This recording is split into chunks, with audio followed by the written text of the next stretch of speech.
अस्सलामुअलैकुम। Family cuisine में आप सबको खुशामदीद। आज हम फैमिली कुज़ीन में बहुत ही ज़बरदस्त यूनिक सी रेसिपी के साथ आए हैं। आज हम फैमिली कुज़ीन में बना रहे हैं होममेड पिज़्ज़ा चीज़।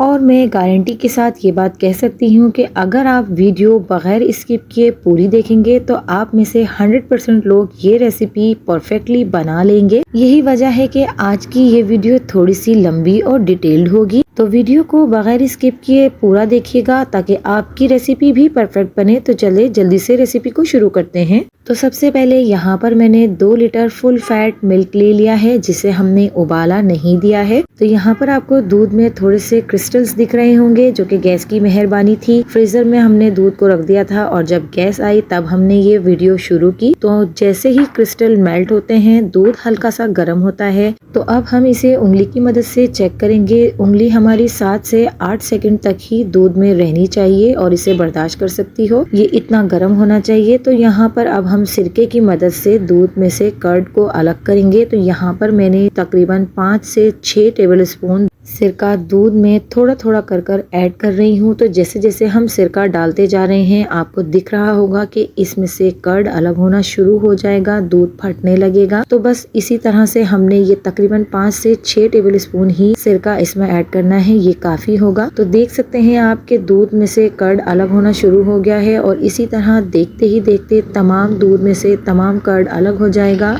और पानी और कर्ड दोनों अलग अलग नजर आने लगेंगे। और ये सिरका डालने का प्रोसेस दूध में उबाल आने से पहले यानी कि बबल्स बनने से पहले ही करना है, क्योंकि अगर हमने दूध में उबाल ले आया और उसके बाद दूध को फाड़ा तो इस तरह से हमें ये कर्ड नहीं मिलेगा, दूध में खोया बन जाएगा। तो अब हमने पानी और कर्ड को अलग अलग कर लेना है। तो स्ट्रेनर की मदद से मैं इसे छान लूंगी और तमाम पानी और कर्ड दोनों को अलग अलग हम इसमें कर लेंगे। तो मैं यहाँ स्ट्रेनर की मदद से इन्हें अलग कर रही हूँ। आप चाहें तो मलमल का कपड़ा भी इस्तेमाल कर सकते हैं, इस तरह से भी इसमें से पानी को हम अलग कर सकते हैं। तो यहाँ पर अब हम थोड़ा सा स्पून की मदद से दबा दबा कर इसमें से तमाम एक्स्ट्रा पानी जो है वो हमने निकाल लेना है और इसे बिल्कुल खुश्क कर लेना है। कोशिश करनी है कि इसमें बिल्कुल भी पानी मौजूद ना रहे। अगर आपकी इस तरह से पानी निकाला नहीं जा रहा हो तो आप इसे मलमल के कपड़े में डालकर भी अच्छे से निचोड़ सकते हैं। तो यहाँ पर मैंने अच्छे से इसमें से पानी को बिल्कुल ड्रेन कर लिया है और मैं इसे थोड़ी देर के लिए स्ट्रेनर में ही छोड़ दूंगी। यहाँ पर अब हम इसके लिए एक सोल्यूशन बनाते हैं, जिसके लिए मैं यहाँ पर 2 टेबल स्पून पानी ले रही हूँ और 1 टीस्पून हमने यहाँ पर टाटरी इसमें ऐड की है और इसे अच्छी तरह से हमने टाटरी को मिक्स कर लेना है। तो जैसे ही टाटरी इसमें डिसॉल्व होती है 1 टीस्पून हमने खाने का सोडा यानी कि मीठा सोडा इसमें शामिल करना है। तो जैसे ही हम सोडा इसमें ऐड करेंगे तो आप देख सकते हैं कि इसमें रिएक्शन होगा और बहुत सारे झाग बनना शुरू हो जाएंगे और इस रिएक्शन की वजह से बर्तन भी थोड़ा ठंडा हो जाएगा और ये रिएक्शन बहुत देर तक जारी रहेगा। यहाँ पर आपको टाटरी ही यूज करनी है, इसका कोई ऑल्टरनेट नहीं है। तो आप देख सकते हैं कि इसमें अभी भी रिएक्शन जारी है। तो अब हमने क्या करना है कि हमारे कर्ड में से अच्छी तरह पानी ड्रेन ऑफ हो चुका है। इसे अब हम एक ग्राइंडर जार में डालेंगे।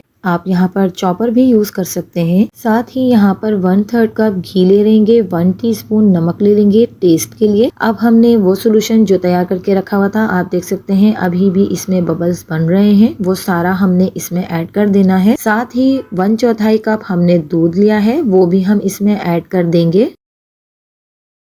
और अब हमने इन तमाम चीजों को ऐड करने के बाद ग्राइंड करना है। तो ग्राइंडर करते वक्त थोड़ी थोड़ी देर आप ग्राइंडर को बंद करके चलाइएगा, क्योंकि ये बहुत ज्यादा गाढ़ा है। तो इसे हम बीच बीच में खोलकर स्पून की मदद से ऊपर नीचे कर लेंगे ताकि ऊपर वाला कर्ड जो है वो नीचे चला जाए और एक महीन और स्मूथ सा बैटर हमें मिल जाए। तो यहाँ पर इस तरह से मैं इसको ऊपर नीचे कर रही हूँ। तो नीचे वाला मिक्सर जो है वो एकदम से स्मूथ हो चुका है और इसी तरह से अब हमने दोबारा से ग्राइंडर को चला लेना है और इस तरह से हम थोड़ा थोड़ा करके रोक रोक के इसे चलाएंगे ताकि हमारा जार और ग्राइंडर जले ना। तो ये आप देख सकते हैं कि यहाँ पर एक स्मूथ सा टेक्सचर इसका आ चुका है, बहुत अच्छे से ये ग्राइंड हो गया है। अब हमने इसके नेक्स्ट स्टेप की तरफ चलना है। तो अगर आप अभी तक वीडियो में बने हुए हैं और आपको वीडियो पसंद आ रही है तो वीडियो को लाइक कीजिए, चैनल को सब्सक्राइब कीजिए और बेल आइकन को जरूर प्रेस कर दीजिए ताकि मेरी हर नई आने वाली वीडियोस की नोटिफिकेशंस आपको बआसानी मिल सके। तो यहाँ पर अब हम एक डबल बॉयलर की टेक्निक इस्तेमाल करेंगे। यहाँ पर मैंने एक पैन ले लिया है, उसमें पानी गर्म कर लिया है और अब हमने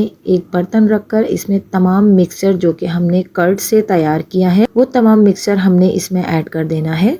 तो यहाँ पर आपने ये स्टेप जो है वो बहुत ही गौर से देखना है और यहाँ पर आपने बहुत ध्यान के साथ काम करना है।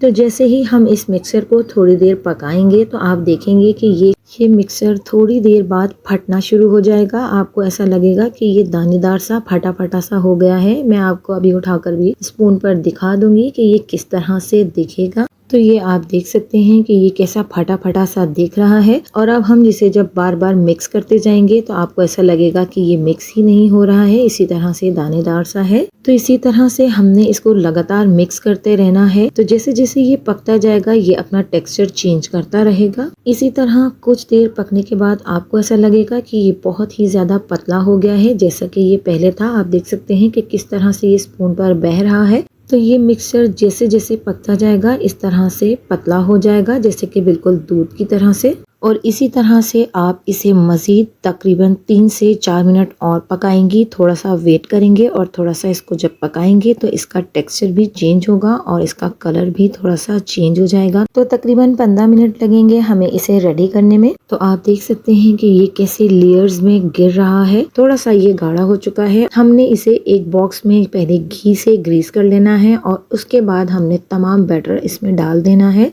तमाम मिक्सचर को बॉक्स में डालने के बाद थोड़ी सी हम इसकी स्टीम को निकाल लेंगे ताकि इसके अंदर ड्रॉप्स ना बने। और इसके बाद हमने 4 से 5 घंटे तक डीप फ्रीज़र में इसे ढक कर रख देना है। तो जी यहाँ पर 4 से 5 घंटे तक हमने इसे फ्रीज़र में रखा है। अब हमने इसे फ्रीज़र से बाहर निकाल लिया है। आप देख सकते हैं कि ये बहुत अच्छे से जम गई है, बहुत अच्छे से ठंडी हो चुकी है। अब हम इसे साइडों से थोड़ा सा रिलीज करेंगे, थोड़ा सा अलग करेंगे। इस डब्बे को थोड़ा सा हमने स्ट्रेच करना है और फिर इसे हम कटिंग बोर्ड पर उल्टा करके इसको डब्बे से बाहर निकाल लेंगे। ये बहुत ही आसानी के साथ डब्बे से बाहर निकल आएगा। तो आप देख सकते हैं कितनी ज़बरदस्त सी हमारी ये चीज़ की ब्रेक बनकर तैयार हो गई है। अगर हम 200 ग्राम पिज़्ज़ा चीज़ बाज़ार से परचेज़ करते हैं तो वो तकरीबन 550 की आती है। तो यहाँ पर हमारी दूध की लागत और जो हमने इसमें बाकी की चीज़ें ऐड की हैं उसके बावजूद भी ये हमें बहुत ज़्यादा महंगी नहीं पड़ रही है और इसका वज़न तकरीबन 324 ग्राम है।